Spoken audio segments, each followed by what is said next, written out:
This video is sponsored by DevTools. More on that in just a moment. I've built a reasonable number of APIs, but I'm primarily a front-end dev and I don't really think of myself as a real API developer. And my typical workflow has reflected that. Unless I had a full end-to-end testing situation set up, my typical workflow for testing an API would just be manually clicking around in the app, which isn't particularly efficient or repeatable. And unless we actually want to be testing the integration between various systems with something like an end-to-end test, the application and its UI is irrelevant to testing the actual API itself. Instead of using the application UI to trigger requests to the API, we can of course just send a curl request directly through the terminal or scripts, but then that is perhaps a little too bare bones. The nice thing about using the UI is that we don't have to go manually constructing requests. So somewhere in the middle, we start to get into tools like Postman, which give us some quality of life features and more control over manual requests we are sending to an API.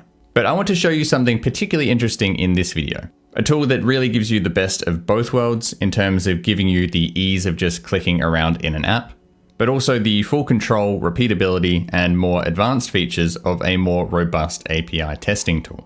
The tool is the sponsor of this video, DevTools. Not like Chrome DevTools, but this DevTools here. The tool with these fancy visual flows of API requests that can be generated automatically just by using your application.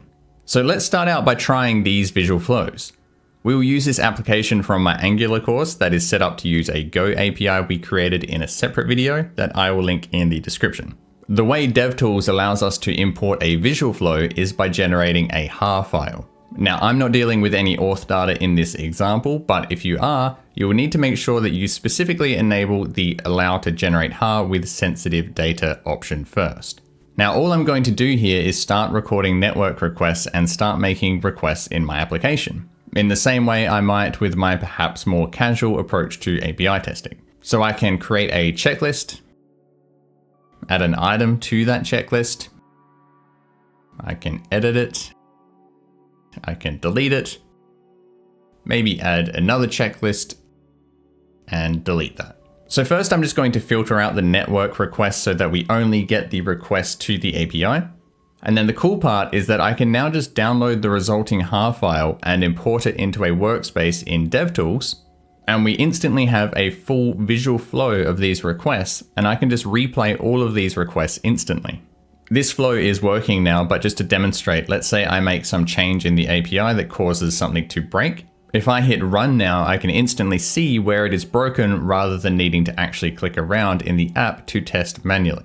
So whilst that is a quick and convenient way to set up a complex flow, you can also modify the flow manually, edit the request data, create flows from scratch within the tool itself, and even create more advanced flows with conditional logic. So let's see how we might go about manually modifying this flow. Let's say I want to test a scenario that isn't really possible with the UI of the application, but is easily achievable here with this tool. There is a clear logical dependency between these two requests. You need to create a checklist before you can add an item to that checklist. This is enforced by the UI, but is it actually enforced by the API as well? So I can easily just take this node, the node where the checklist is being created, out of the flow and see what happens if we go straight to creating the item instead of actually creating the checklist itself first. And it works, which in this case is a bad thing. My API should prevent this request from succeeding, but it doesn't. So this provides us with a convenient way to test scenarios that might not be possible through our UI, and it can save us a lot of manual clicking around and typing. But to a degree, we are still sort of just clicking around and manually testing things here. We certainly have a powerful and repeatable flow that can be executed quickly, but there is still an element here of actually opening up this tool and checking things manually. But what we can do is export these flows to YAML by right-clicking on the flow we want and choosing the Export YAML option. We could either run that YAML file locally if we have the CLI installed, or we could even set them up to run in a CI environment. And then once we have our flows set up in our CI environment, we don't really need to worry about this manual testing at all because it is going to run automatically when we push new code up to the repo. Now, we've only scratched the surface of what you could do with DevTools, so you'll find a link to that in the description if you want to check it out yourself.